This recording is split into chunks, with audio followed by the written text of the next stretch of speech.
Merci Balandillon Social du Congo, merci Nabino Obope Service de confiance, merci Nabino Bakongoban, Baso Biska Boza, éparpillé dans le monde, Boza na Boudjala, Boza na Alisala, Boza na Angenga, Boza partout na Congo central, na Matadi, na Mwanda, Topesi Binombote, ceux qui sont Boso Yakolanda, Océan du Congo, Bo s'abonner massivement et puis Bobo Sanate pour partager l'émission, j'aime Nabino et ça une façon de soutenir Tumba Oeboy. Tout ça comme dans la carte il y a beaucoup de biso bakongomani ndenge boyebi situation ezo le kana Congo ba négociation ya Nairobi ndenge tozolo ba awa boy Tshisekedi na délégation na ibasa siko na Luanda ba kekuna ko participer bon nini ba kosola toyebi na nuteme na ba discrétion o botoyoti na ba source crédible o boy ba tuna biso ba pesa biso ba information ba yebisi biso que non condition ezaka moko ba tie Félix c'est contre mur ya kondima ko intégré ba M23 bakota na kati ya armée congolaise na côté na Tshisekedi asa d'accord te ba repousser les sous réunion bon tobi réunion à négocier la té alors biso siko tomi tumi si Félix n'était pas d'accord ya ko kende ou bien kondima ba M23 bakota na kati ya armée congolaise il a fallu boye yango ke akende kuna na Luanda o ayebi que non président ya Uganda azawana président ya Burundi azaliwana et puis Kagame azawana président ya Kenya bango nyonso 4 ba président na état de l'Est ba kei sous médiation ya président Lorenzo Oyeboy bango nyonso 4 présidents wana ya EAC bazali loba moko pona koloba que non pas question Tshisekedi doit accepter le M23 tel que ils sont pona kokota bango na kati ya armée ya FRDC na biso. Alors nani azozo banani na kati ya makambo oyo nyonso za koleka côté mosusu akage azozo ba Tshisekedi il a fallu andimate arriver ya troupe ya armée ougandaise au basana kati ya mbuka ya biso. Mais de l'autre côté Yoweri Museveni a signé départ, a signé à l'obino basora na 1000 militaires ougandais bango pe bazoya koya kotia sécurité na kati ya est na mboka na biso ndenge basoda ya Kenya baye ya Uganda pe bakosala nini bakoya ko participer pona kotia sécurité na mboka wana na est côté ya Bugana Bunagana côté ya Goma et Koso bon nazo bitu na élément au juste tango basoda o Tshisekedi azo ndima baya parce que c'est anormal que basoda ya Kenya baye et que obo ya basoda Uganda parce que bino nyonso bokoto kina EAC wana sous prétexte que non boko luka kimia na ba pays wana régional ya état de l'Est. Mais biso tout toyebi que insécurité eza installé na Goma eza na Félix Mutokana kozwa batu wana. Félix anga kozwa ba Rwandais aye na bango, anga kozwa ba Ugandais aye na bango, mais lelo obo kaka bino matu bo créer insécurité. Bozo ça la politique ya lokuta oh non bato wana bakoyate et koso ba M23 ça ba mais bato wana bazo tali sa Félix Tshisekedi d'accord que yo zo boya biso to ya mais biso to vana kina biso ba M23 bana ko vana na Uganda mutu akenda kolongola bato wana eza Chilombo Tshisekedi akenda kozwa bango aina bango na Kisasa ba loger bango na mbongo ya leta ba lesi bango ba lusambusi bango na mosolo ya bakongomani baso ekelelo oyo boy tangu Kenya tindi basoda na ye Yoweri Museveni pas sa mutu non alobi no bitumba oyo boza bitumba ba minéraux pourquoi Kenya ba kuko so ba minéraux par rapport ya biso ba Uganda oyo boye toyebi ndenge copie ya makambo ya pouvoir à Félix Bandaki ndebo moni lelo oyo boye Uganda na côté na ye a déployé plus de 1000 militaires tout réfléchi ensemble batu wana depuis ba yei sécurité ni bato na tina mboka na biso to monaki awa bona Gerban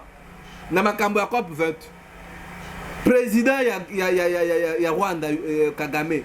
na secrétaire ya ONU mais Antonio Guterres bazo seka lelo pe pression oyo bazo subir eza ko tia partout eza ko tali sabino que non Tshisekedi ndenge azali wana aza contraire ya kondima ba Rwandais tel que ils sont yango siko biso bana Congo tolobi nini présence armée ougandaise na Rwanda na kati ya mboka na biso eza déjà une manière ya officialiser balkanisation mais bande kuna biso baza toujours na kati ya distraction bozo comprendre cette dangerosité on mboka zo kokende ndenge bato na baye ba ko créer zone tapon zone tapon eza que non côté oyo boy ba FARDC boza suna accès côté oté bino pe ba soda ya buga ya ba M23 boza na accès ya côté oté bosko na minute oyo boy mboka wana etikali banani yango wana bomona ki proposition à mona mboka Adolphe Muzito pona kozwa bunagana ezaka na shema mindoki donc nyonso bozo mona wana o no tokende boy o tokende dialogue ya Kenya o tokende green boy ya Nairobi o tokende Luanda solution ezakuna te parce que Muzito azaki trop clair ya koloba que non pona ko restaurer Kimé à est eza d'abord kosala mur ndenge pe lelo oyo boy société civile ya Goma balobi proposition oyo boy Muzito apesaki ezaki une bonne proposition ya ko ériger mi pona ko réduire taux de perte de vies humaines ya bande kona biso à est bozo mona réflexion bisika oyo boy mwana mboka Adolphe Muzito apesaki réflexion ne musika parce que na minute oyo boy boye ba yango Tshisekedi amata akita akozala toujours contraire à Kondima ba M23 alors biso siko ba Kongomani qu'est-ce que nous devons faire il faut tout élément perdre une guerre ce n'est pas perdre toute une bataille ndenge mwana mboka Adolphe Muzito lobaki to la esprit à résistance ndetro lobaki to continuer ba cité to continuer ba marche pas ba marche pacifique et ça marche à détermination pour na kosenga départ ya ambassadeur ougandais na Congo parce que ce qui de fait que tous on a Kimia et ça comme si que non tous ça d'accord na maïma sur ça pour le kanakati mboka na biso parce que Yoweri Museveni a so coopérer na Rwanda Yoweri Museveni na président Burundi bango nyoso na bazaba tout moko soki ka Tshisekedi réellement kabona kina Paul Kagame bande konanga na zo bisabino abu lelo obu boka situation mususu donc nyoso bozo mona zo le kana wana déjà que baza ko embrouiller situation nde bozo mona koto obu Denis Kadima za ko la biso calendrier na e oh non le 26 calendrier électoral le kobima e ba liste ba président candidat ba koya ko déposer mais tozo mi tout na réellement vraiment bino pe bato bozo sepela poto so mona na mona ki mutu moko bande ko ngai na kitambo balobi ote kitambo zaka na siège moko ba se préparer élection vous croyez que so boke na élection na contexte o mboka za siko est-ce que vous allez gagner biso ba kongomani ba résistant tozo tela misabino kono bande kuna ngai botala mboka situation toza nango oyo boy soto ke na élection ba ko imposer biso candidat président oyo za bango ba marionnette parce que na minute oyo boy bomoni ba français ba anglais ba américain ba belge ba tuwana nyonso baza sima ya Paul Kagame po ba yebike sima ya Paul Kagame nde ba kopre na bango ba mafia na bango bazo sala eza ko sala nini baza ko sala au service ya ba mboka na bango si konta ko bino aucune élection. Donc on dit bon qu'on a accompagner Tshisekedi. Élection na Congo boye ba yango kukao na mama aussi alobaka 3 élections to sali ay mimi biso wapi.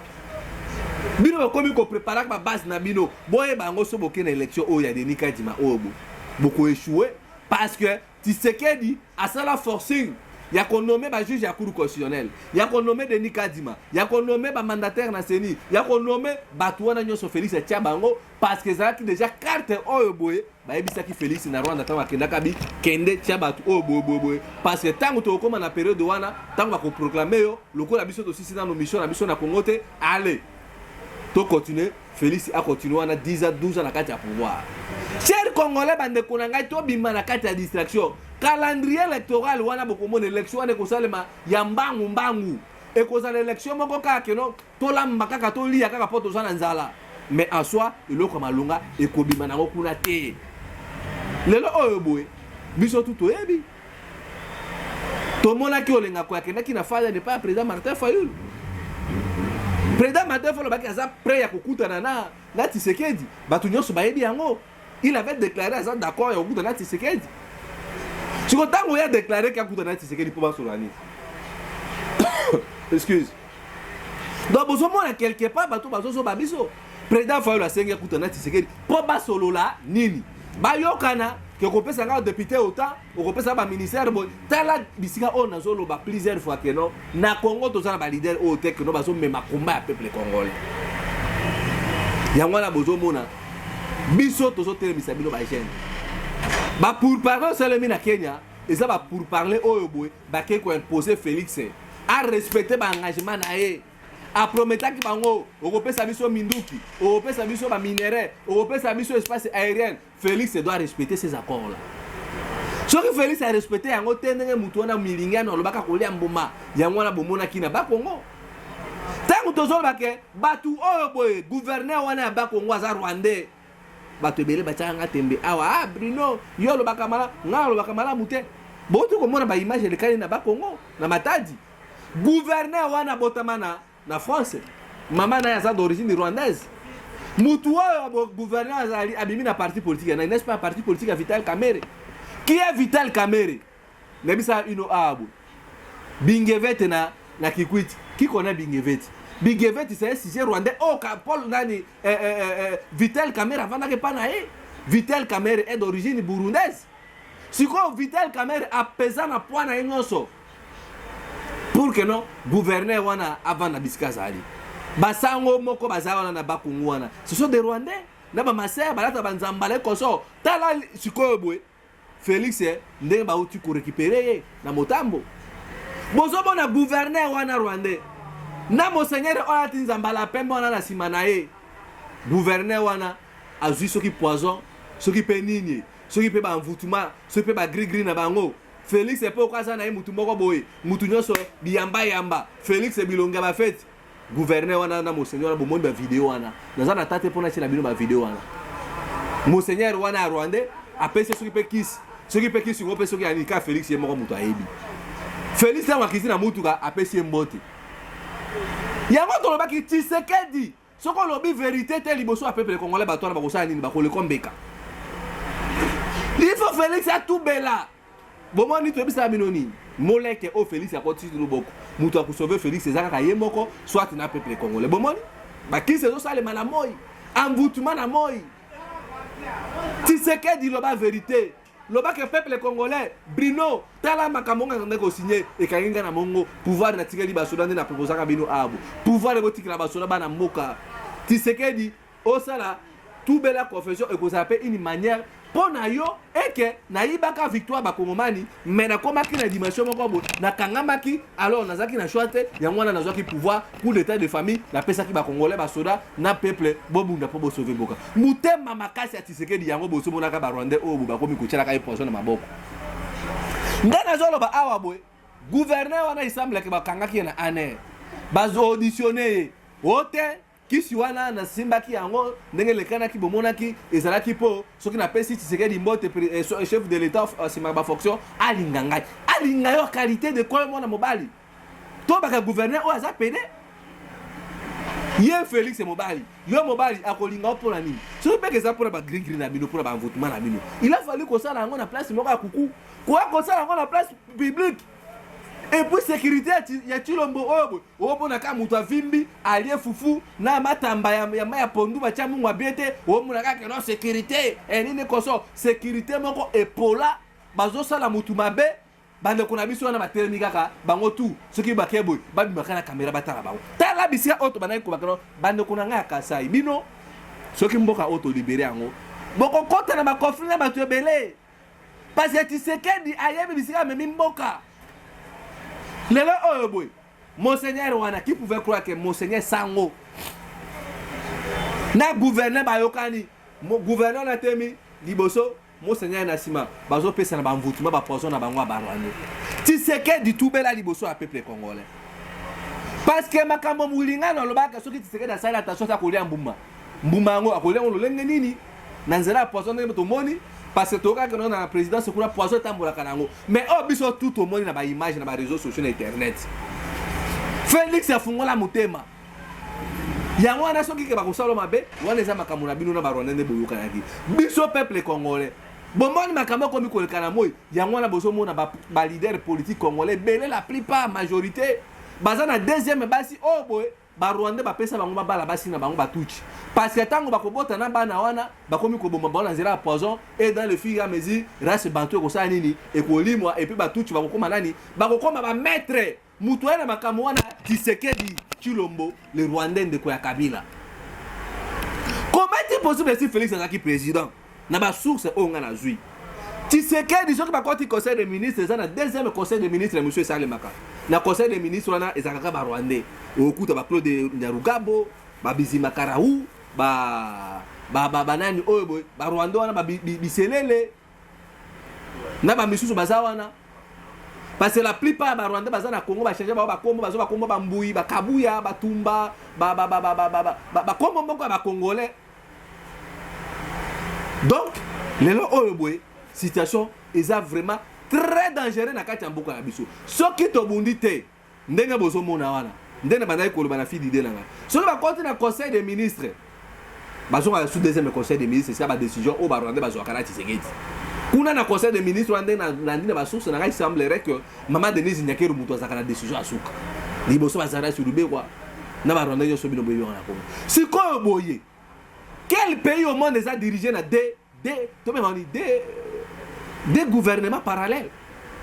maman Denise Nyakeru lokola mwasi il semble que moi c'est Tshisekedi il est pas dans le cabinet nae donc moi aussi le président de la République a ça appelle institution mosu asala na kati ya président de la République azana cabinet nae azana batu o bazoka décision makambo ya mboka azoka na kopesa ordre na kati ya assemblée nationale et pas ya mboso ba jeune congolais to la muka botala Tshisekedi wana raté wana na matadi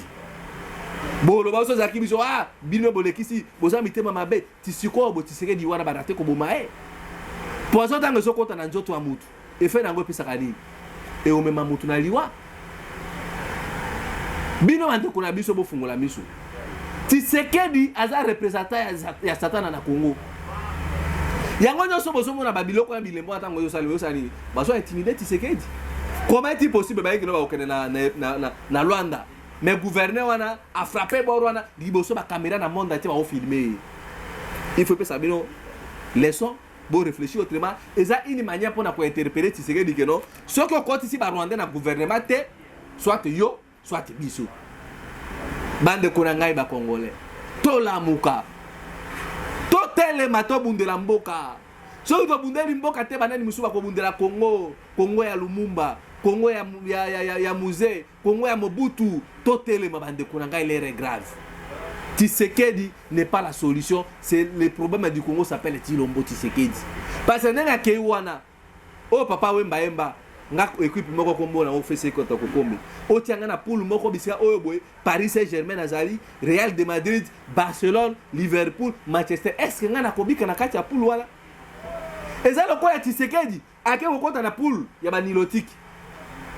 Ba Burundais, ba Tutsi, ba Rwandais, na ba Ougandais, na ba Kenya. Est-ce que vous croyez que bato wana tine bazoya na Congo? Bazoya pour que ba bunda bitumba pour basi batia kimena est mboka na biso. Ba neko na ngai. Félix Eza diabolo pour na biso ba Congolais. Nous devons chasser Tshisekedi. Élection oyo boye ba yango bino bato ozo préparer l'élection. Ba kolia bino mbongo na bino pour rien. Parce que Tshisekedi ndenga zawana ba ebisie papa ozawana biso ba tutocheyo. Il faut toi accomplir mission na mission na Congo si na oteto zo mboka wana yango siko bobino ba congolais bolobini ba leader politique ba komi na ba prise de positionnement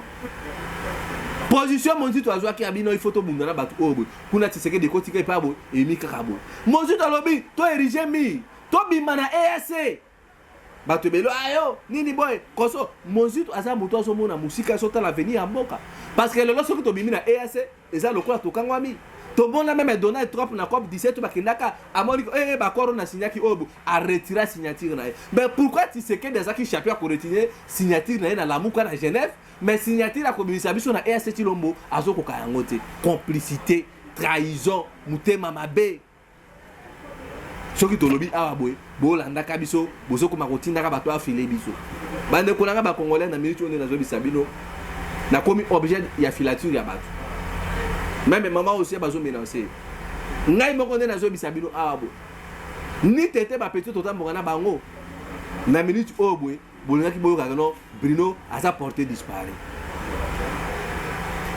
tellement tozo bunda bitumba o tozo associé ba mbuluzi tozo tambola to bunda bitumba o avec droiture na yiba kelo kwa mutute na ngamo sia batute na kena ke pas batute bon mo na ngapete ko na vanda bisika mo public na ba restaurant na ba bar na bino ba Rwanda botonga ndeza mazo bundela biso j'ai été filé par des hommes cagoulés na niveau Pascal na BKTF heureusement ba petit na mo bazala kawana bateka ba papier mouchoir ba mona ki mouvement wana nde ba ekolongola ngai ba bive matana moto olonga place obo ni tete cela na minute obwe place o na linga kina kende na ebite ka nzambe moko moto ebi yango nazo bengisa batutu ba kongomani nde naza abu na komi bazo filer ngai soki bazo filer ngai nini na ebite tango Tshisekedi ka ko signer ba accord na ye biso tozala quitté biso tozo telemisaka peuple to se prendre en charge to lamuka ata so bokangi ngai boteli ngai revolver Bruno na ngwa gagné élection en 2018 na ko bisa bino Tshisekedi bomanga gagné élection en 2018 na obanga bino te parce que la situation pour komi et ça parce que Tshisekedi andima ko kende ko zwa biloko ya bana mbwa andima ko kende ko sangana lingomba oyo boy ayeba ke non e ko tia mboka na ba problème dans les jours à venir yango nazo bengisa bino ba congolais bokene na Sénat ba uti ko nommer rwandaise moko kuna na secrétariat ya Sénat bokene na petite et moyenne entreprises ba uti ko longola congolaise moko azalaki wana na poste moko wana stratégique bazu rwandaise moko botala ba poste stratégique mboka ya biso zokende tina ba chef coutumier ba komi kolongola bango. Nous devons nous réveiller. Bruno Mimbenga la ibakelo ka motuté na kenaka pe pa batuté ngana za nga mona mobola nazo bunda pour que no lobby biso bana babola pe tozanga maite tozanga kurate tozanga transporter bozola nanga na sali binoni nazaka na munoko ya koloba tozo dénoncer makambo nyonso oya mabe bozo sala na régime na bino. Régime na bino est compétent, régime na bino est moyibi, régime na bino est consi ba infiltrer ba rwandais, ba su ba poste stratégique. Et puis bozo ko sabiso token d'élection. Élection, pas question d'élection, mboka o ezana kati occupation, toki ko beta lisolo élection té. Il faut peuple congolais au telema ola telamba kanda parce que ceux qui boken élection, ata muto bino boko voter. Ba ko proclamer été. Nambala o écoute, to risque ba proclamer l'Assemblée nationale 80% za ba tout rwandais. Yango on a pas la côté mais makamu oboy il faut déjà série il y a ba manifestation tumba ba pine na balabala ko benga na batu o nyonso baza ko travailler au service ya ba rwandais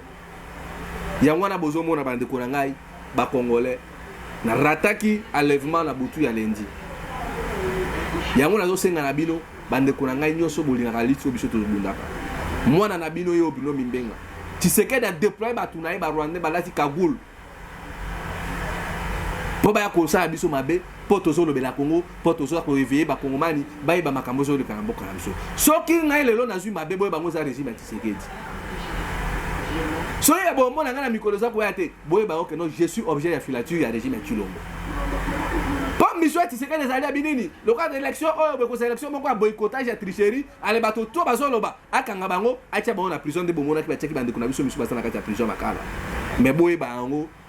boko gagner bisoté boko gagner ngate boko ngate parce que nazo bunda pona cause ya Congo nzambe bakoko ko batela biso ba congolais to la muka mboka na biso zo kende Tshisekedi akota na monde o que non kuna balongola e motema bo moto Félix azakala ngoli sosoté Félix voit que ses terrains Félix voit d'abord le Rwanda et le reste et pas na ya zo mona ngona tina te bilamba na e yango na bengi sibino bo soutenir biso na komi kotambola avec beaucoup de risques possibles dans ça abo na ba kisasa au transport mati kotambola komi so lungo a ok a boy kotambola ndeza ki noto sa musala pona Congo mais boye bango na kolemba te na kosala musala nga ko sensibiliser peuple congolais bo soutenir biso bo s'abonner na Océan du Congo Bruno Mimbenga Maman Océan nous sommes en danger ni tete bana o ba